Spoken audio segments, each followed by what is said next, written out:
Hi అండి, నమస్తే. Welcome to my channel. నేను మీ శ్రావణి. ఇవాళైతే నేను వంకాయ అలానే పచ్చిశనగపప్పు ఉంటుంది కదండి, ఆ కాంబినేషన్లో ఒక కర్రీ చేసి చూపించబోతున్నాను. చాలా టేస్టీగా ఉంటుంది, కమ్మగా ఉంటుంది. వేడి అన్నంలో కానీ రోటీల్లో కానీ ఎందులోకి తిన్నా కూడా బాగుంటుంది. ఇవి అంటే ముక్కలు మరీ మెత్తబడినివ్వకూడదు, అలానే పప్పు కూడా అంతే మీడియంగా ఉడికితే బాగుంటుంది. అక్కడక్కడ కలుపుకొని తినేటప్పుడు కానీ మధ్య మధ్యలో తగులుతూ ఉంటే చాలా బాగుంటుంది. ఈ విధంగా ఒకసారి ట్రై చేయండి. లేట్ చేయకుండా ప్రాసెస్లోకి వెళ్ళిపోదాం. ముందుగా అయితే వంకాయలు అయితే మంచిగా వాష్ చేసుకొని సాల్ట్ వాటర్లో వేసుకున్నామంటే కలర్ చేంజ్ అవ్వకుండా ఉంటుంది.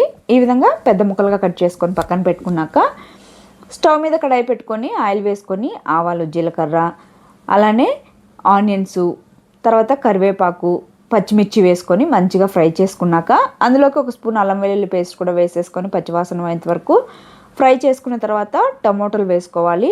ఈ టమోటా ముక్కలు కూడా కాస్త మెత్తబడితే సరిపోతుంది. మెత్తబడ్డాక ఇందులోనే సాల్ట్, పసుపు, ధనియాల పొడి, కారం అయితే చూసుకొని వేసుకోండి. ఆల్రెడీ పచ్చిమిర్చి వేసాం కాబట్టి.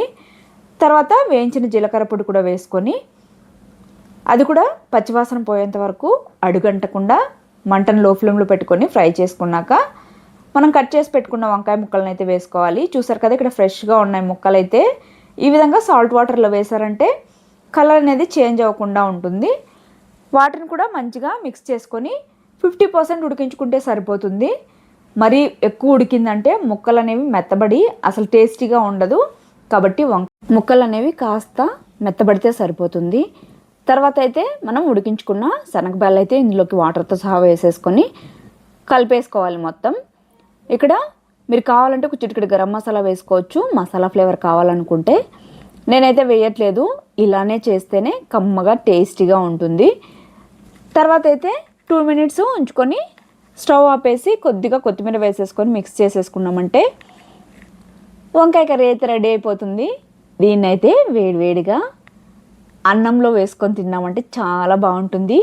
రోటీల్లోకైనా పర్లేదు, చాలా టేస్టీగా ఉంటుంది. అసలు స్పైసీగా లేకుండా పిల్లలు తినే విధంగా ఉంటుంది. ఒకసారి అయితే తప్పకుండా ట్రై చేయండి, చాలా బాగుంటుంది. నచ్చినట్టయితే ఫాలో అయిపోండి. Okay, bye. Thank for watching.